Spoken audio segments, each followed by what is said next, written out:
My name is Arya. I'm 27 years old. The first sound was so small, I almost missed what it meant. A tiny pink sneaker hitting hardwood, soft, light. Then a second little tap as the other one rolled crooked under the dresser. I was standing in my daughter's doorway, half awake, one hand still on the frame, looking at an empty toddler bed with the blanket bunched, like she had only just wriggled out for a second and would pop up laughing if I said her name. Her yellow nightlight was still glowing against the wall. Her stuffed rabbit was tucked under the blanket. The curtain over the nursery window lifted once in the cold pre-dawn air, then fell. For one stupid second, my brain tried to save me. Maybe she climbed down. Maybe she padded into my room. Maybe I was still waking up. See, maybe this was one of those nightmare jolts that grabs your heart and then gives it back. But my daughter was 2 years old. She slept in a toddler bed with a baby gate latched across her bedroom door because if she woke early, she liked to wander. The gate was open. I felt the cold move through me all at once, not like fear, like being dropped in water. I said her name once, then louder. Then I was running barefoot through my townhouse with one hand on the wall because my legs had turned unreliable under me. The house was dark except for the microwave clock, the little blue blink from the Wi-Fi router in the living room, and the weak gray shape of morning pressing against the blinds. My phone was on the kitchen counter beside yesterday's Starbucks cup and a crumpled Walmart receipt trapped under my keys. I grabbed it. Dialed 911. Missed. Dialed again. My fingers would not do what I was telling them to do. The dispatcher had one of those calm female voices trained to hold together people who are coming apart in real time. She asked questions carefully. I answered like someone falling downstairs. When did you last see her? Last night, after bath, after books, around 8:30. Is there anyone who may have taken her? No, I don't know, no. Any custody dispute? No. Any unlocked doors or windows? I turned back toward the nursery and saw it fully then. The window. Raised, not broken, raised. The nursery window is open. Oh my God. Oh my God. One part of me stayed on the phone. One part of me searched anyway. Closets, cabinets, under tables, behind shower curtains, the laundry room, the coat closet. That, as if a 2-year-old could fold herself into impossible places and make this all a mistake. And one part of me just kept looking at that open window and thinking the same thought in 10 different forms. Someone reached into my life and removed the center of it. The first patrol car got there in 4 minutes. Then another. Red and blue lights started flashing over the siding of the neighboring homes, over parked cars, over the HOA mailbox cluster at the end of the cul-de-sac. Porch lights snapped on one by one up and down the row. A dog started barking across the street. Another answered. Somewhere a baby cried. I was standing on my own front steps in pajama pants and a gray sweatshirt with an old milk stain on the sleeve, trying to answer questions while the cold chewed into the bottoms of my feet. Officer Reynolds spoke softly. Ma'am, when did you last see her? Last night, around 8:30. Anyone else in the home? No. Anyone with access? Key code? Old code? My parents, my friend Tessa. My landlord used to before the lease transfer, but not now. My parents. I said it without hearing it, because in those first minutes, I still believed the worst thing in the world was somewhere outside my family. My mother arrived before sunrise. Too fast. That detail came back later, like broken glass working its way to the surface. At the time, all I saw was her SUV pulling up hard at the curb, and my mother rushing out in a camel coat thrown over church clothes, silver cross at her throat, face already arranged in practiced horror. My father came around the other side, buttoning his jacket, scanning the yard, the side gate, the window, the officers, at everything, like he had shown up ready to assess a situation instead of collapse inside it. Mom grabbed my arms. Oh my God, Arya, oh my God. Dad looked toward the nursery window and said, "Any signs of forced entry?" I just stared at him, because Officer Reynolds had said almost those exact words less than a minute earlier. But terror edits badly. It blurs things that should shine like warnings. So I let it pass. I let everything pass. I was a mother standing in front of an empty bedroom. I had an open window. I had no child to hold. Neighbors began gathering in little clumps under porch lights and robes. Mrs. Dunlap from 2 doors down came over with a blanket around her shoulders and slippers slapped crooked on her feet. She kept saying, "She was just here yesterday. She waved at me from the stroller yesterday." Another neighbor offered coffee no one touched. Someone posted in the neighborhood Facebook group. Someone else started printing recent photos from a home office printer because everybody wants to be useful when something unbearable happens, even if usefulness looks like paper and shaking hands. An officer asked for the most recent photo of my daughter. My fingers kept slipping on the screen. My mother took my phone from me and pulled one up herself. "Use this one," she said. It was my favorite photo. My daughter at the park in pigtails, cheeks full of cracker crumbs, one shoelace undone, smiling at somebody just outside the frame.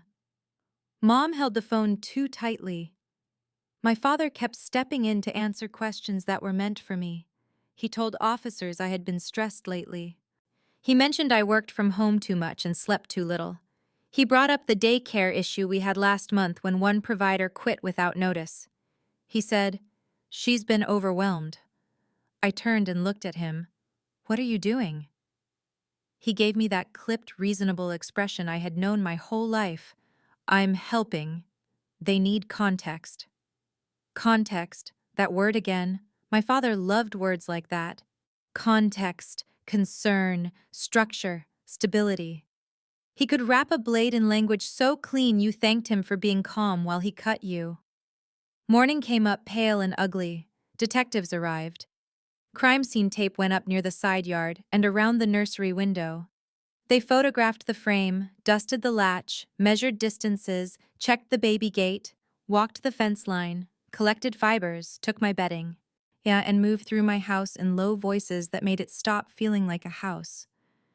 My daughter's cereal bowl was still in the sink. Her tiny purple jacket still hung by the front door. One red crayon lay broken under the coffee table. I bent and picked it up, then just stood there holding it. Come back, I thought. Come back and leave your crayons everywhere. Come back and dump blocks across the floor.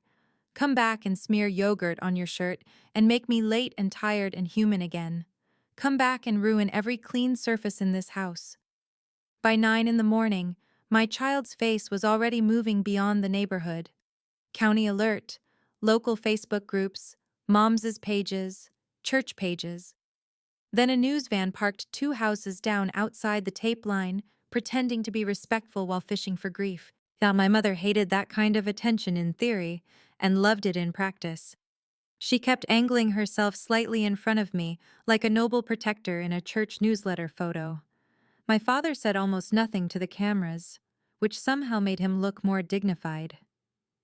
Inside, detectives asked about everybody in my life. My ex in Arizona, who had not seen us in over a year. My boss, old babysitters, men I dated, women I trusted, daycare workers, relatives, friends, anybody with a grudge, anybody with access, anybody who knew her routines. My parents sat in the living room and listened, and every time I answered something imperfectly, my mother supplied a correction in that soft, helpful voice that always sounded loving to strangers. "Yeah, she means the pediatrician visit was 2 weeks ago. She changed the front lock after the contractor scare. She hasn't been sleeping well since that break-in on the next street." I kept nodding. Because some of it was true. Because fear makes steady people feel holy. Because I had been trained since childhood to accept that my parents knew the cleaner version of my life better than I did. I was their only child. Late baby. Church girl. Honor roll daughter. The one with brushed hair in school pictures and tights pulled smooth before Sunday service. The one whose diary got read for safety. The one whose bedroom door was never fully hers. My father believed privacy was what people demanded when they had something to hide. My mother believed boundaries were something selfish daughters learned after they became ungrateful. They dressed control in pressed clothes and proper grammar. They never screamed in public. They just kept rearranging reality until you sounded unstable trying to explain it back. When I got pregnant at 24, unmarried and already living away from them, my mother cried like I had died. My father asked practical questions first. Who was the father? What were his intentions? What was my plan? Then, when it became clear he was not staying and I was keeping the baby, they pivoted.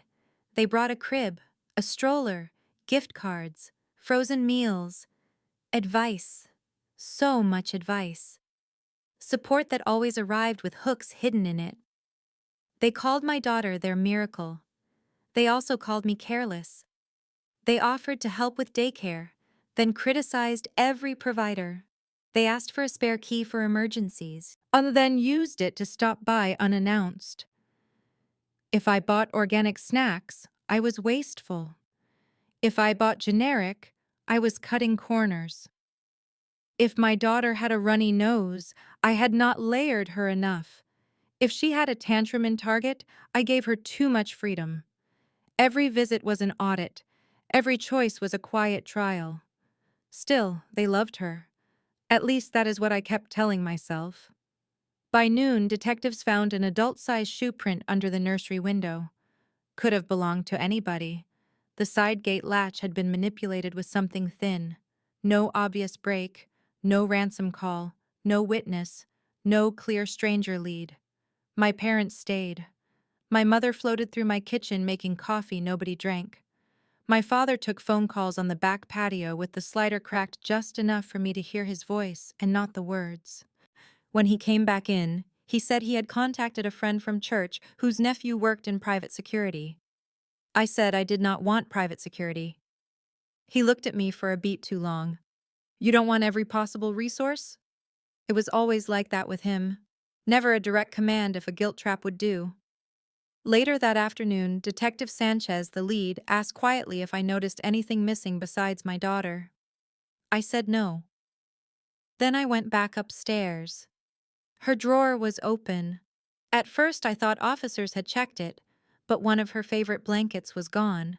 The soft white one with faded strawberries stitched along the edge. She slept with it every other night. If somebody took her and knew to bring that blanket, they knew her. They knew what she reached for when she woke crying. They knew what calmed her. And I stood there with the drawer open and felt a chill move slowly up both arms. Downstairs, I heard my mother telling Mrs. Dunlap, Arya has been under such strain. I just hope they don't think she's somehow at fault for being alone. I came down those stairs too fast. What does that mean? Mom turned. Honey, please. No, what does that mean? She reached toward me. I stepped back. For one quick flicker, her expression changed. Not hurt, not alarm. Calculation. Then it was gone. The soft face came back. I'm worried about how these things look, that's all. These things. As if my daughter were already a narrative problem, as if what needed managing here was appearance, as if we were workshopping optics while my child was missing. That night, the police wanted me somewhere visible, safe, and not alone. My parents insisted I stay with them, and some broken little animal part of me still wanted my mother when the world became unbearable, so I said yes. Their house smelled like lemon polish, old hymnals, and the roast that had sat untouched in a slow cooker all day, because nobody could bear to eat. My old bedroom was still there with the same dresser, the same floral curtains, the same museum feeling of a place preserved not out of tenderness, but out of ownership. My mother put me there with a glass of water and a weighted blanket, and that kind of tenderness that always confused me as a child, because it arrived in the same hands that crossed every line. She sat on the edge of the bed. We'll get her back. I looked at her. Did you mean what you said today? What? about how this looks. Oh, about me being alone. She exhaled like I was asking for too much. Arya, sweetheart, you know I worry. You take on too much. You don't let people help. There it was. Even then, even with my child missing. The lesson was still somehow about my failure to remain manageable. I barely slept. At 4 in the morning, I went downstairs for water and heard my parents talking in the study with the door mostly closed. Dad said, "She's already suspicious." Mom answered, "No, she's fragile. That's not the same." Dad said, "Then keep your language tighter." I froze in the dark hallway. The water glass in my hand felt slick. Then the floorboard under me creaked. The talking stopped. A second later, my father opened the study door. He looked surprised for half a blink, then gentle. That was his gift. Transformation in real time. "You should be resting." My mouth went dry. "Suspicious of what?" He did not hesitate.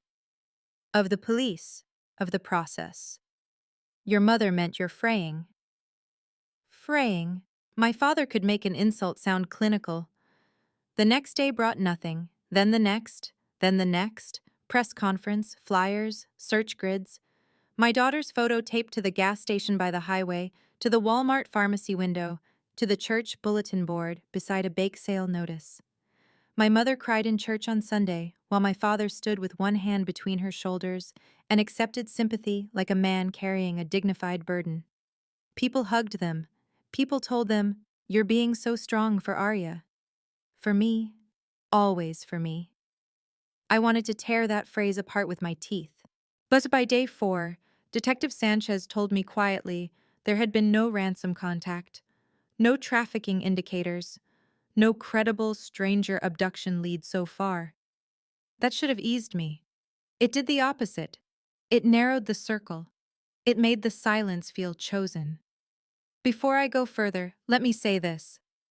If you have ever had that moment where one small detail made your whole understanding of a family shift, where something you were supposed to ignore suddenly stood up and refused to be ignored anymore, then you already know this kind of fear is different. It is not just panic, it is recognition. And if this story hits somewhere personal for you, stay with me, because this is the part where I stopped being only afraid and started paying attention. On day 5, something small and ugly came back to me. 2 months earlier, that my mother had asked for copies of my daughter's medical records because she wanted updated emergency information in case she ever traveled with her. I had said no. She got offended. A week later, my father asked whether I had considered naming them temporary guardians for planning purposes if anything ever happened to me. I laughed at the time. He did not. So I started looking backward. Old texts, old emails, calendar notes, tiny things I had dismissed because dismissing them had always been easier than naming them. Mom asking for daycare schedules. Dad asking whether my lease allowed extended minors to stay long-term if they ever kept her for a few weeks. Mom sending child development articles with highlighted sections about routine and stability. Dad forwarding an article about grandparents' rights in our state. I am framed as interesting legal reading. At the time, it felt invasive. Now it felt like staging. I stopped sleeping at their house. I went back to mine despite the tape and the evidence markers because I needed walls where my thoughts belonged to me.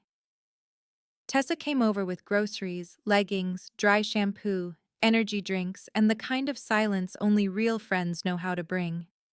She sat cross-legged on my kitchen floor while I spread papers and printed emails across the table like a woman trying to solve her own life before it's sealed over. Tessa picked up one email from my father and read it twice. "This is weird." "It's always been weird." She looked up at me. "No, this is strategic." That word split something open. Strategic. Not wild. Not hysterical. Not unbelievable. Strategic. My parents were not reckless people. They did not do loud, chaotic damage. They did deliberate damage, documented damage, respectable damage. If they had taken my daughter, they would have done it with schedules, snacks, backup plans, and paperwork. So I started checking what I had ignored. My old carrier account still had a family plan viewer portal attached, because years earlier my father had set it up to save money and never removed the access. I logged in. There were repeated late-night calls between my mother and a number I did not know. Then between my father and that same number. Then a short burst of calls the night before my daughter vanished. The number belonged to a prepaid phone. I took screenshots.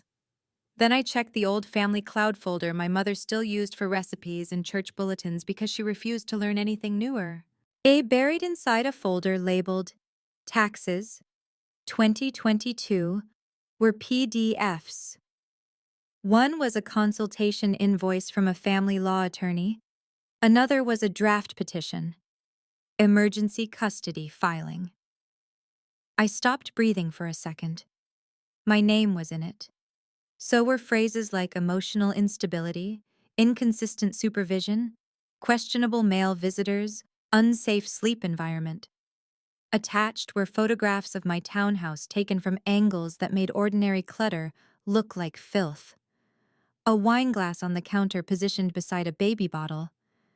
Prescription medication near the sink, cropped to look accessible to a child when it had actually been on a high shelf. A photo of me asleep on the couch with the timestamp visible at 6:12 a.m. My daughter nowhere in frame, making it look like I had abandoned her. My hands shook so hard I had to sit on the floor. This was not concern. This was construction. A legal story built out of theft, cropping, and lies. A case assembled out of stolen angles from my own life. I called Detective Sanchez. She came within the hour. I showed her everything. The room changed. You could feel it. She became very still in that law enforcement way. That means something has moved out of theory and into structure. Did you know they were consulting attorneys? She asked. No. Did anyone else have access to take these photos? My parents. Sometimes Tessa, nobody else. She photographed my screen, copied the files, noted metadata, asked precise questions about dates and access. Then she looked at me and said, "Do not confront them yet." I laughed once, not because anything was funny, because my body needed somewhere to put the shock. Yeah, you think I'm going to storm over there? She watched me carefully. No. I think they want you emotional. That line lodged in me. They want you emotional, because panic can be framed as instability, because grief can be edited, because a woman falling apart in public looks unreliable to people who already prefer composure over truth. After that, I moved differently. I answered my mother's calls. I let my voice tremble. I let my father believe I was unraveling. I cried when it served me. Not all of it was performance, most of it was real. But now I placed my fear carefully. Now I listened more than I spoke. Mom came over the next day with soup I did not want. She sat at my table and folded her hands around a spoon she never used. Maybe when she comes back, she said. Yeah, you should stay with us for a while. I looked up. When she comes back? She blinked. Until things settle. I nodded like I might lean. Then I asked, "Do you think I'm a bad mother?" Her face softened instantly. Too instantly. Oh, sweetheart, not bad. Just overextended. There it was again, never directly unfit, never directly unstable. Always one polished step away from the accusation they were grooming the world to accept. I lowered my eyes. What if they ask about the panic attacks? She stilled. I had never had panic attacks. I watched the mistake land in her eyes and disappear. She recovered fast. I mean your stress, your anxiety. Anyone would be anxious. I let tears come. You're right. That afternoon, Detective Sanchez called, and the prepaid phone had pinged a tower near a highway motel 60 miles north on the first night. The room had been paid in cash.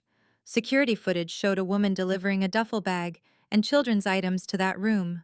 The woman was not a stranger. She was my mother's cousin Linda, widowed, in her 60s, soft face, prayer chain voice. Exactly the kind of woman people trust, because she says, "Bless your heart" before she helps bury you. When police brought Linda in for questioning, she asked for a lawyer inside 8 minutes. In my family, that was as good as a confession. But we still did not have my daughter. That was all that mattered. Sanchez believed Linda was a handoff point, not the end point. The motel was transitional. Linda's phone later matched a wooded area outside Ashton County, near a hunting cabin owned by another older woman from my parents' church circle. Of course, it was a church network. Respectability is excellent camouflage when enough people agree to mistake obedience for goodness. The police needed more before they moved in hard, and time becomes an animal when your child is missing. Every hour has teeth. Every normal thing becomes offensive. Sunshine, grocery ads, teenagers laughing in parking lots, a family walking into a diner holding hands. I went with Sanchez to the county clerk's office to notarize evidence copies for my attorney and saw ordinary people renewing deeds, paying fees, arguing over small numbers, living intact little lives while mine felt cut open on a table. Outside records, there was a postage sheet listing family court filings, case numbers, names, dates, dry black letters. Okay, and something hardened in me when I looked at them. My parents had imagined me as paperwork, as an argument, as a file they could prepare and submit, not a daughter. By then, I had hired an attorney named Melissa Grant, sharp-eyed, quiet, impossible to rattle. She reviewed the custody draft, the photographs, the call logs, the cloud files, the property connections, and said, "They have been preparing a narrative for months." I asked, "Do you think they took her to win custody?" Melissa held my gaze. "I think they took her because they believed they could." That was worse. Because law was only part of it. Power was the real addiction. On day 7, Linda cracked. Not wide open, just enough. And her attorney contacted detectives saying she had not understood the full nature of the situation and wanted to clarify her limited role. Limited role. People love that phrase when they want to keep guilt neat. As if evil gets smaller because you reduce the room it stood in. Linda said my parents told her Child Protective Services was preparing an emergency intervention because I was emotionally unstable after a breakdown. They said they needed to move my daughter somewhere quiet for 72 hours until legal protection could be arranged. They said I might do something reckless if I panicked. They said it was for the child's safety. Linda believed them, or wanted to. She admitted my daughter stayed with her one night, then got transferred to the Ashton County cabin under the care of a family friend named Bev Hollis, who believed she was helping with temporary guardianship logistics. Linda also admitted my mother packed my daughter's blanket, medications, 2 outfits, and the stuffed rabbit from the bed. They had staged the window. My father had tampered with the gate latch using a flat tool. The whole abduction scene had been arranged by the people who taught me bedtime prayers. I did not scream when Sanchez told me. I sat in her office and folded forward until my forehead touched my knees. Then I stayed there, silent, breathing like somebody pulling air through wire. She let me stay that way for a moment. Then she said softly, "We have a team moving now." I lifted my head. I asked only one question. "Is she alive?" "Yes." That single word brought the world back into focus. The recovery happened fast after that. Bev Hollis opened the cabin door in slippers and confusion, holding a mug that said, "Blessed Mornings." My daughter was inside on a braided rug watching cartoons. My mother's travel diaper bag sat beside the sofa. Strawberry yogurt was in the mini fridge. Her medication schedule was taped inside a cabinet. Coloring books from my parents' house were stacked neatly by the coffee table. Her favorite blanket was folded on an armchair. Everything organized, everything gentle, everything obscene. When I got the call, I drove so hard Tessa had to keep saying my name from the passenger seat. "Arya, breathe, Arya, eyes up, stay with me." The cabin sat off a gravel road lined with pine and dead brush, one of those private little places that feels hidden even in daylight. Police kept me back at first for procedure. What? I wanted to bite through procedure. I wanted to rip the whole world open with my hands. Then Sanchez turned and nodded once. My daughter came out wrapped in a sheriff's blanket. Her hair was messy. Her cheeks were blotchy from crying. She looked smaller than I remembered, though I know that was grief bending scale. Then she saw me, and she made that broken little sound children make when relief hits before language catches up. Mommy! I ran. I dropped to my knees in dirt and gravel and took her into my arms so hard she squirmed, then wrapped herself right back around me. I smelled applesauce on her breath, cabin smoke in her hair, and my mother's laundry detergent on her shirt. That part nearly took me out. Not just that she was found, that my mother's smell was on her, that my daughter kept patting my shoulder the way she did when I cried in front of her. It's okay, I whispered into her neck. It was not okay. I've got you. I've got you. I've got you. She asked for her rabbit. A deputy handed it over from an evidence bag after a quick nod from Sanchez. My daughter clutched it to her chest and folded into me. That should have been the ending. A softer story would stop there. Child found, mother relieved, crime exposed, credits. But finding her was only the pivot, because once she was back in my arms, I became dangerous to them in a way I had never been before. If you're still with me here, you already know why. Getting her back was not the end of the story. It was the moment the story changed shape. Because before that, I was a grieving mother asking questions. After that, and I was a witness with a living child, a timeline, evidence, and no reason left to protect anybody's reputation. My daughter got a full pediatric exam. Physically okay?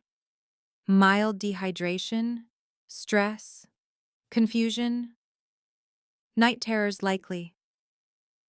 A child psychologist recommended immediate stabilization, no contact with perpetrators or anyone defending them, consistent routines, familiar environment, clear transitions, no surprises. Melissa filed emergency protection motions before sunset. My parents were brought in separately. My father asked for his attorney immediately. My mother cried and said she only wanted what was best. Of course she did. Women like my mother perfume destruction with noble intention. They think if they say love often enough, it covers the smell of control. Police told me to be careful about public statements. But Melissa told me to be more careful still. Let the charges shape, she said. Let them over-explain. Let them commit to a version. Then we move. So I moved quietly. I changed the locks. Then the alarm code. Then the cameras. Then the daycare authorization list. Even though my daughter was staying home with me for now. I removed my parents from every emergency contact. I froze my daughter's credit. Then mine. Melissa said control-driven families often reach for financial sabotage once emotional access is cut, and she was right. We checked old bank connections, beneficiary forms, property records, school records, insurance logins. My father had once pushed a temporary planning packet under my hand after I gave birth, when I was exhausted and leaking milk and sleeping in fragments. Melissa dug it out. So buried in it was a notarized caregiving preference form naming my parents as provisional guardians under broad circumstances. Not binding by itself, still useful, still one more brick placed years before I knew there was a wall. I started recording every incoming call. My mother left voicemails first. Please let me explain. We never meant harm. She was safe the entire time. Then the language sharpened. You're overreacting because you're ashamed. Any judge will see we acted out of concern. Then came the sentence that mattered most. If you had just agreed to let us help raise her, none of this would have happened. I listened to that one 6 times. Not because repetition softened it, because repetition clarified it. There are sentences that do not just reveal a person, they strip an entire lifetime bare. Okay, my father sent one email. No greeting, no apology. Just this. You are being advised poorly. Family matters should not be litigated through humiliation. Humiliation. As if the ugliest thing here was exposure. As if the crime was not the theft of my child, but the possibility that witnesses might finally see him clearly. Melissa built the case with prosecutors. I built something else. Not revenge first, pattern first, record first. I pulled together years of texts, emails, photos, calendar entries, daycare sign-out attempts, the time my mother showed up at the pediatrician pretending she had authority.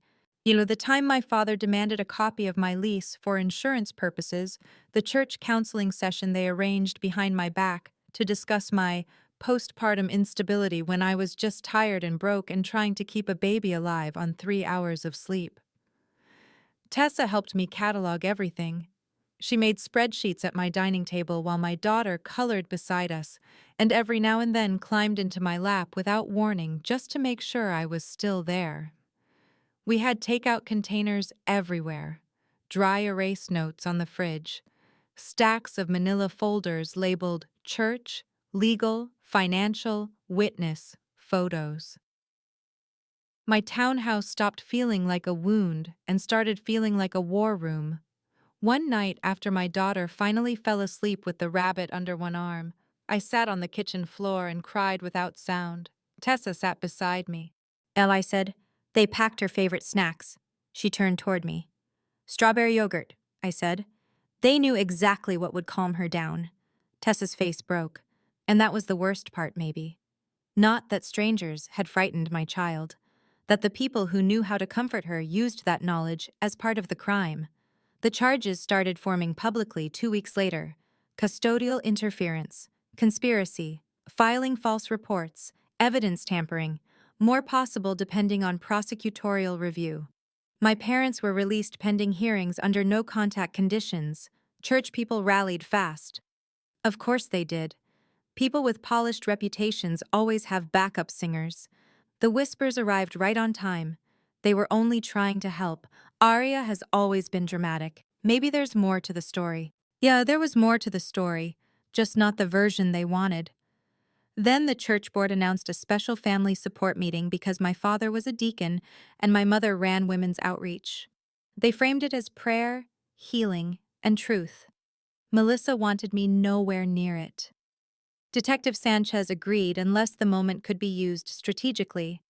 Then one of the board members, Elaine Porter, a woman who had known my parents for 2 decades, contacted Melissa quietly and said she was troubled by inconsistencies in what they were telling leadership and wanted documentation before the board defended them publicly. Melissa looked at me and said, "This is your pressure point." I did not want screaming. I did not want chaos. I wanted structure. And I wanted a room where evidence could pin them down before performance flooded in and turned everything into feelings. So we prepared packets for the board, for the prosecutor, for the court. Call logs. The custody draft. Linda's statement. The motel stills. Bev Hollis's statement. The voicemail. Photos proving the manipulated camera angles. Timeline charts.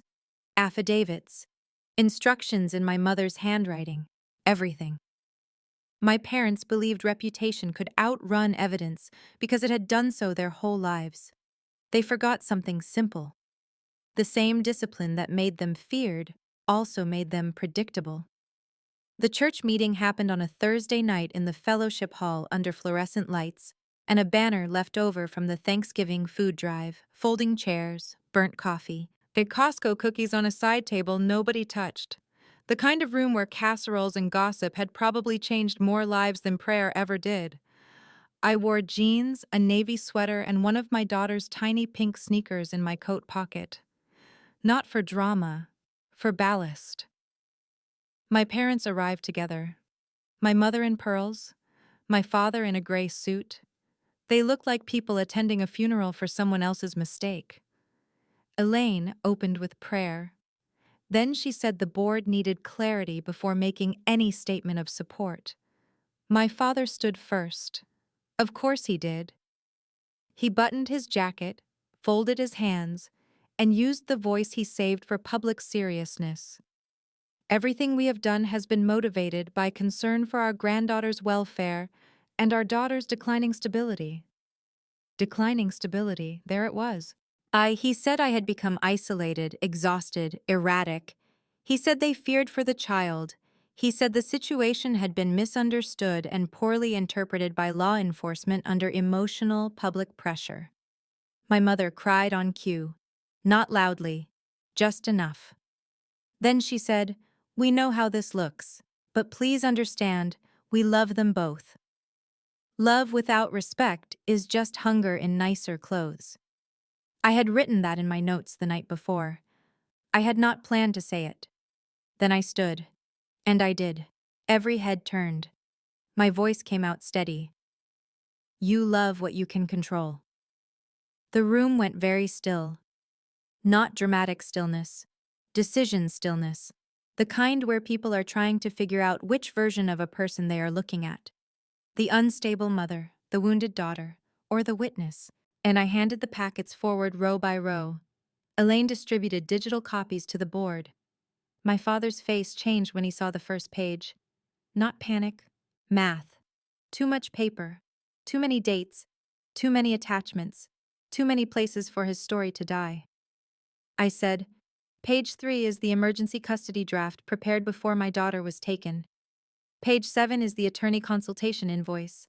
Page 12 contains photos taken inside my home without my knowledge. Page 21 contains the motel still connected to cousin Linda.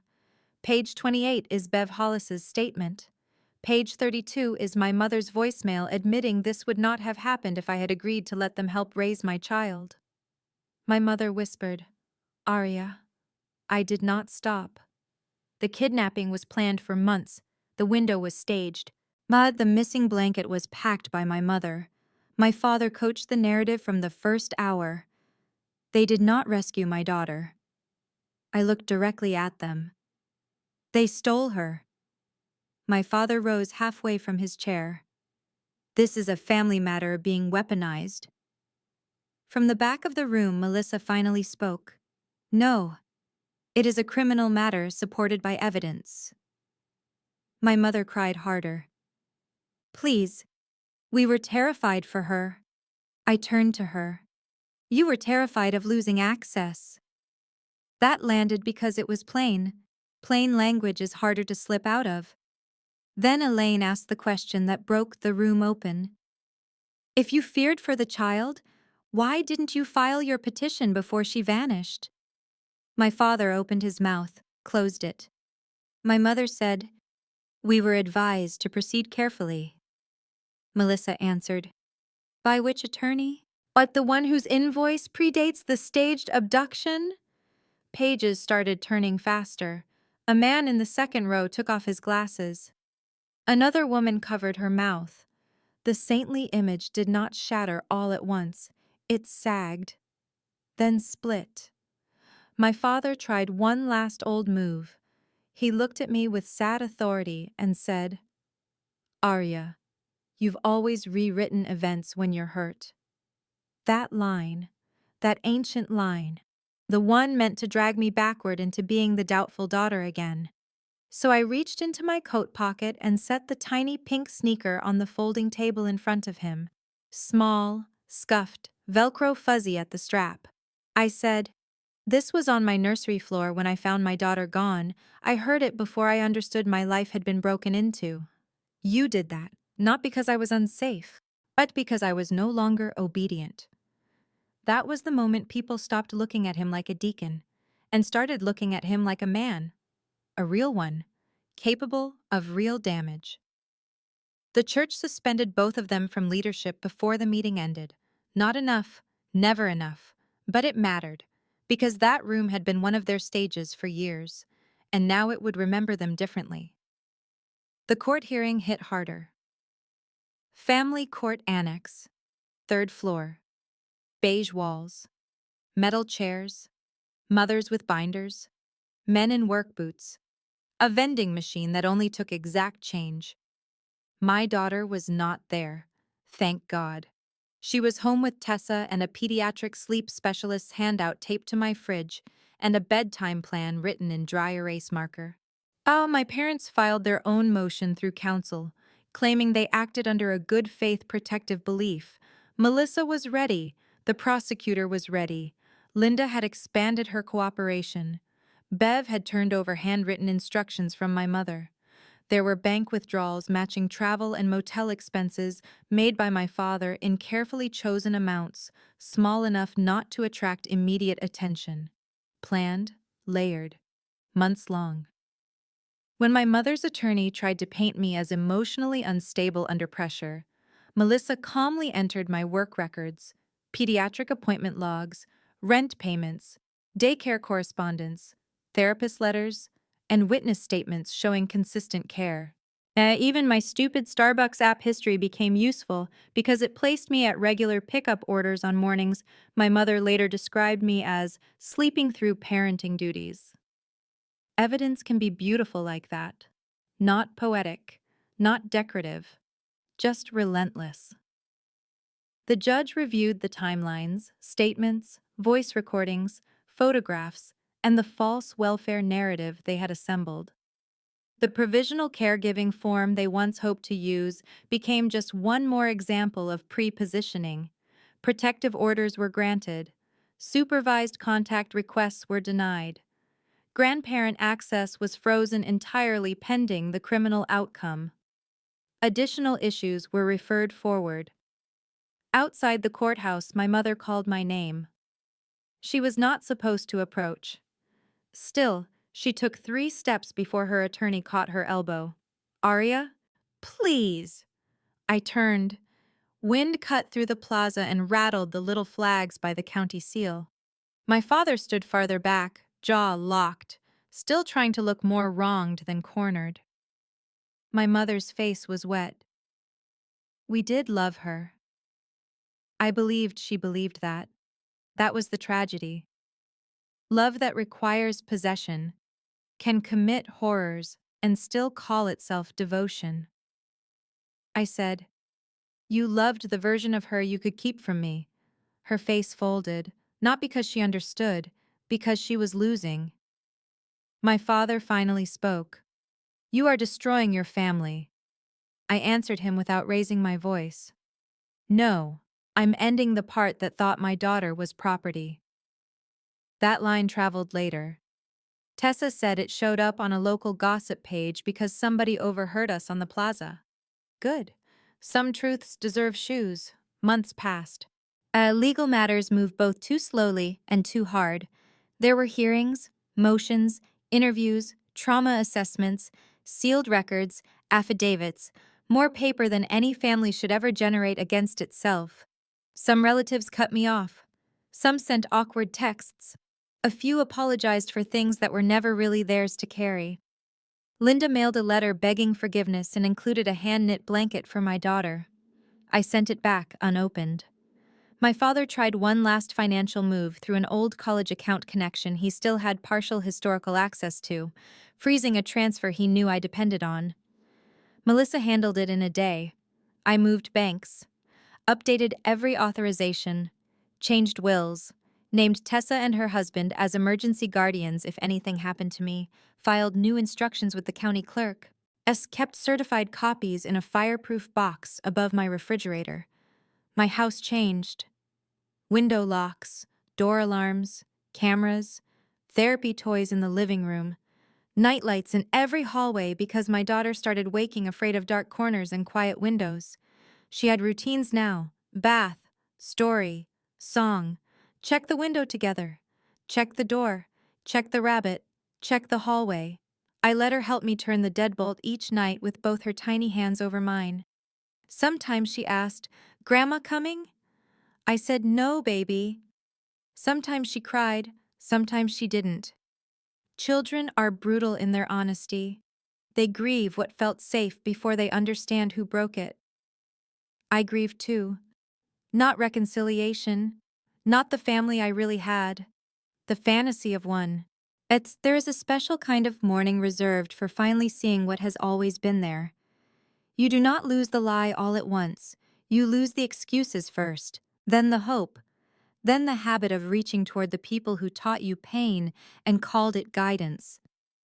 One line kept coming back to me in therapy. The kidnapping did not begin at 2:17 a.m. It began every time they crossed a boundary, and I was trained to call it love. That became the spine of my healing.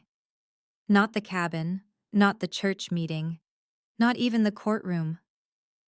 The years before, the soft invasions, the little permissions, the constant edits, the way control had been normalized until I mistook discomfort for duty. Once I saw that, I could never unsee it. By Christmas, my daughter laughed more easily. Though she helped me hang lights on the little front railing of the townhouse, tangling herself in the cords and squealing when the timer clicked them on. At the community mailbox, Mrs. Dunlap squeezed my hand and said, "She looks like herself again." I smiled and corrected it silently in my own mind. Not herself again, herself still. That mattered. Because survival is not always becoming somebody new. Sometimes it is protecting what was almost stolen. The criminal case resolved in stages after that.